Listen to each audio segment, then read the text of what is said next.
They said her voice could calm storms. That when Zara Maya sang, even the river spirits listened. But one night, in front of thousands of people, the same voice that lifted her to the stars vanished into silence. This is not just a story about a singer. It's a story about fame, gratitude, and self-reflection. It's a story that will make you ask yourself, when the world is clapping for you, will you still remember those who once clapped for you alone when no one was watching?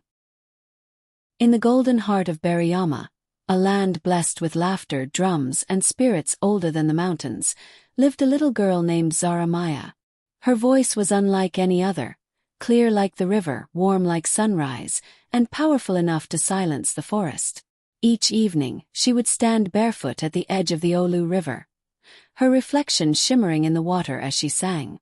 Her songs told stories the old people used to whisper, of gods who fell in love with mortals, of queens who ruled the skies, and of sorrow turning into hope. Villagers passing by would stop, drop their baskets, and listen. Even the birds paused their songs when Zara sang. The elders would nod and say, "This child, her voice is a gift from the river goddess herself." But Zara was humble. She would smile shyly and say, "I just sing what my heart feels."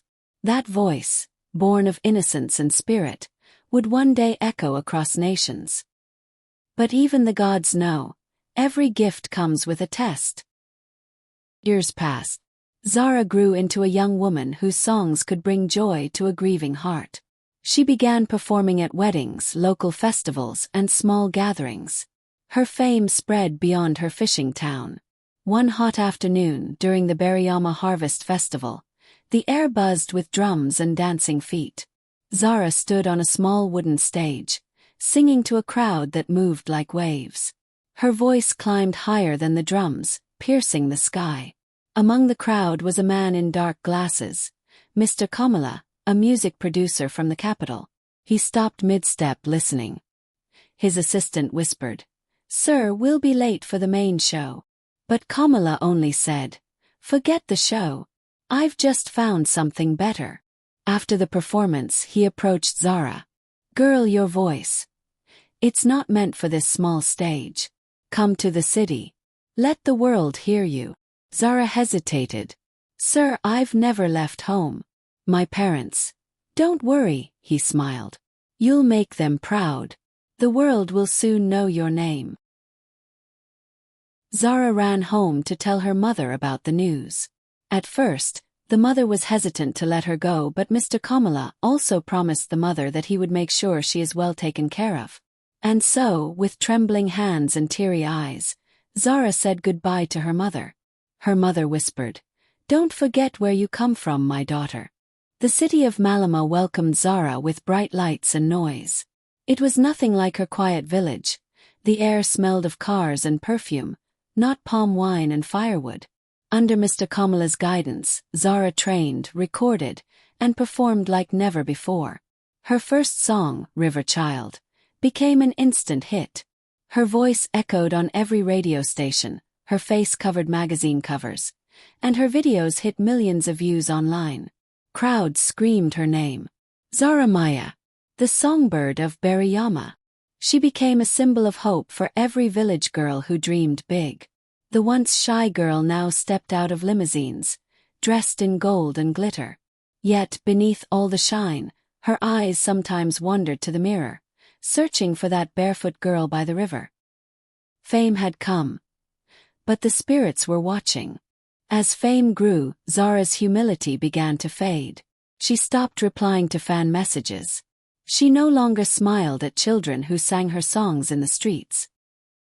When her old friends from the village tried to visit, she dismisses them. Her manager warns her, "Don't forget the ground that raised you." She laughs it off. Zara began to believe the world revolved around her voice, that no one could replace her. She forgot that voices are gifts, not crowns. One day, during an interview, a journalist asked, "Zara, who inspired your journey?" She laughed softly, flipping her hair. "Myself," she said. "I worked hard.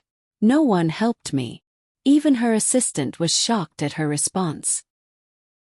Far away, The river murmured restlessly that night. The spirits were not pleased with Zara. One night, a night to remember, Zara's biggest concert yet, attended by thousands. Her voice soared like fire. Cameras flashed, fans screamed her name. Zara! We love you! In the front row stood a young woman named Amira, a devoted fan who had saved for months to attend. Amira wore a shirt with Zara's face printed on it. She sang along with tears in her eyes. After the show, Amira waited near the backstage gate, clutching her phone.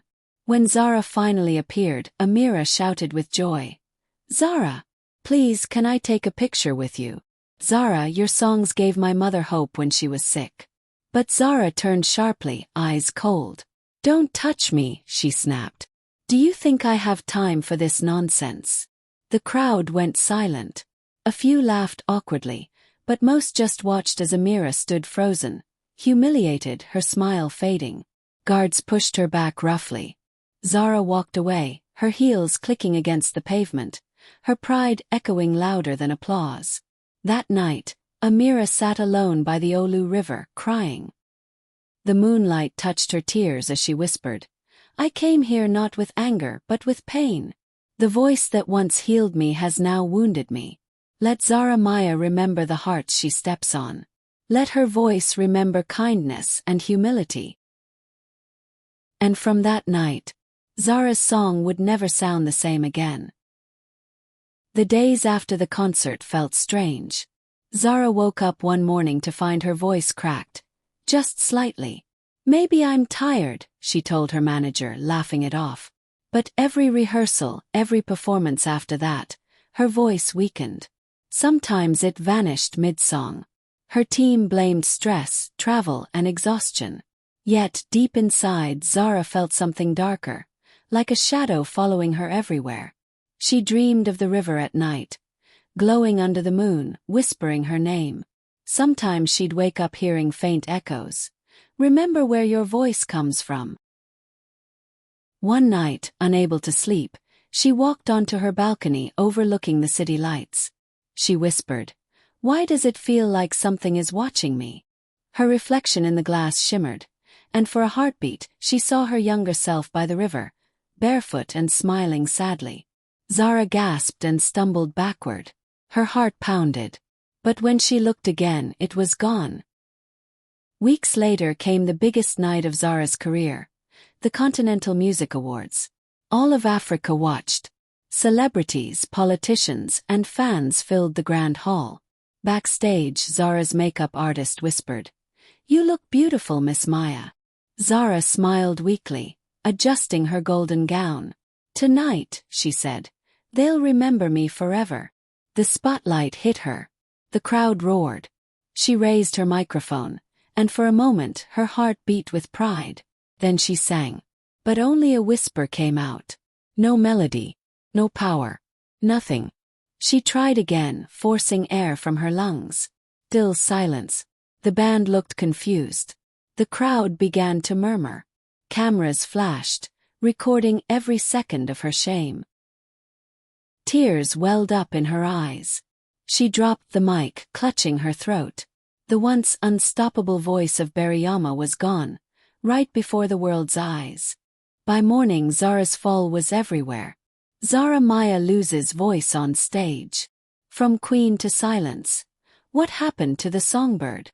Clips of her failed performance flooded every corner of the internet. Memes mocked her. Her phone buzzed endlessly, but not one call came from a real friend. Mr. Kamala, her producer, shook his head. Zara, we can't book you like this. Take a break. She tried to speak, to explain, but no one cares. Tears streamed down her face as he turned away. Days turned to weeks. Her voice never returned. Her mansion felt empty. The once glittering awards on her shelf looked dull. She stopped eating, stopped smiling. One night she sat before her mirror whispering, Who am I without my voice? And deep inside her heart, she already knew the answer. A singer who forgot the song of kindness and humility. One dawn, after months of silence, Zara packed a small bag and drove back to her village. No entourage, no cameras, just her and the road. When she reached the Olu River, she stood where it all began. The same water, the same breeze. Only now, her heart carried sorrow instead of dreams. She knelt and whispered with trembling lips. "Mother River, I forgot where I came from. I mocked your gift.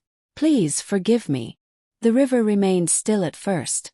Then ripples began to dance, glowing faintly under the sunrise. A familiar voice, soft like wind, whispered in her heart. "You sang for love once. Sing again, not for fame but for truth." Zara closed her eyes, placed her hand on her chest, and tried to hum. A weak note escaped, cracked, broken but real. Tears fell as she whispered, "Thank you." Days turned into weeks. Zara stayed in the village, living quietly. She helped her mother sell fish. She taught children to sing at the local school. Her laughter slowly returned. Every evening she sang by the river, softly without microphones or lights. The villagers came again just like before. Then one day, as she sang to the sunset, her voice rose strong, pure, bright and full of love. It was back. But this time it didn't belong to fame. It belonged to her heart. When she returned to the city months later, she didn't chase luxury.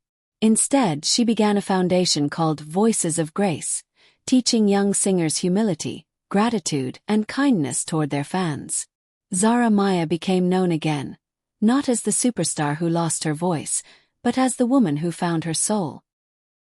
At this time, she knew fame can lift you high, but only kindness can keep you there. Life in the village had changed Zara. Gone were the designer gowns and loud crowds. Now, she wore simple wrappers and smiled freely, walking among the people she once ignored. Each morning she taught local children to sing. They gathered under a big mango tree, clapping and laughing as Zara guided them through melodies. She told them, "Your voice is not just sound. It's spirit. It's kindness. It's who you are." One afternoon a little girl asked shyly, "Auntie Zara, will we ever be famous like you?" Zara smiled softly. "Maybe. But remember, fame without heart is an empty song." Word spread about Zara's humility and kindness. People said, "The songbird has changed." But deep within, she still longed to make amends and correct her mistakes, not just to the river, but to the one she had hurt most, Amira. Zara couldn't rest until she found Amira, the fan she had humiliated that fateful night. She searched quietly, asking around the city and small towns. Many remembered the incident. Some even mocked it, but no one knew where Amira lived.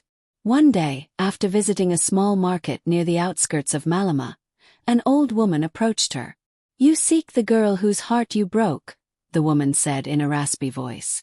Zara nodded, eyes filled with guilt. "Yes, Mama.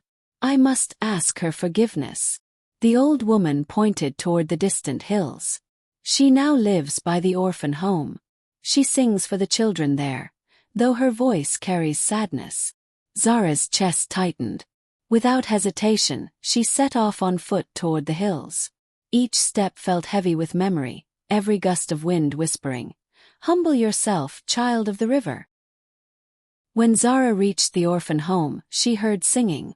It was Amira, her voice soft and emotional, leading the children in a gentle hymn. Zara froze, tears filling her eyes. When the song ended, she stepped forward slowly. "Amira!" Amira turned, her eyes widened. The air grew still.